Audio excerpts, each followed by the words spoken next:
Dans cette vidéo 4 du chapitre 9, on va s'intéresser aux représentations graphiques d'une fonction linéaire. Alors en classe de quatrième, vous avez vu au sujet de la proportionnalité que toute situation de proportionnalité était représentée dans un graphique, dans un repère, par des points qui étaient alignés avec l'origine du repère. Or, on vient de voir que les fonctions linéaires, ça représentait des situations de proportionnalité, ça modélisait des situations de proportionnalité.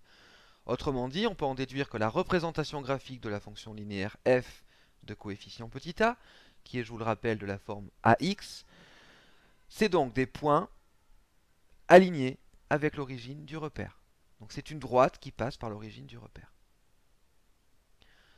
Le nombre petit a, qui pour une situation de proportionnalité, on l'a vu, est désigné comme étant le coefficient de proportionnalité, est ici appelé le coefficient directeur de la droite.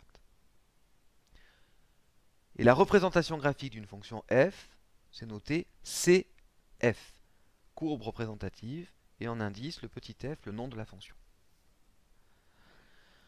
Observons cet exemple. On considère la fonction g définie par g de x est égale à moins 0,5x.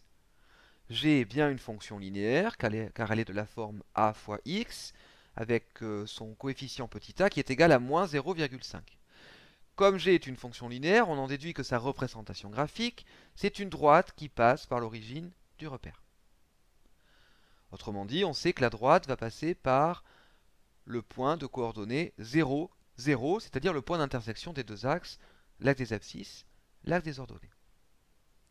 Pour tracer une droite, on a besoin de deux points. On en a un, il nous en faut donc un deuxième. Donc pour tracer la courbe représentative de la fonction f, cf, il faut donc déterminer les coordonnées d'un deuxième point. Pour ça, on est libre. Il suffit de prendre un x, une valeur pour x, et de calculer l'image de x par la fonction g. Par exemple, ici, on peut prendre 4, et on calcule l'image de 4 par la fonction g. Donc g de 4, c'est égal à moins 0,5 fois 4, et c'est donc égal à moins 2. Donc le point de coordonnées 4, moins 2, appartient à la courbe représentative de la fonction f.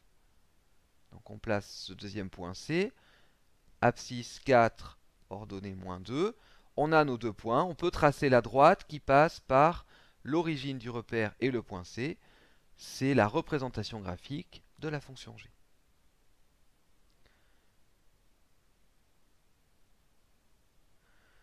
Alors, quelques remarques. La représentation graphique d'une fonction f de coefficient directeur petit a dans le repère, c'est une droite. Et le point B de coordonnées 1, moins 0,5, vous regarderez votre graphique, appartient à la droite D. Et dernier point, si un point M d'abscisse xm et d'ordonnée ym appartient à la droite D, on a déjà vu que ym était égal à g de xm. Autrement dit, l'ordonnée de ce point est égale à l'image de son abscisse.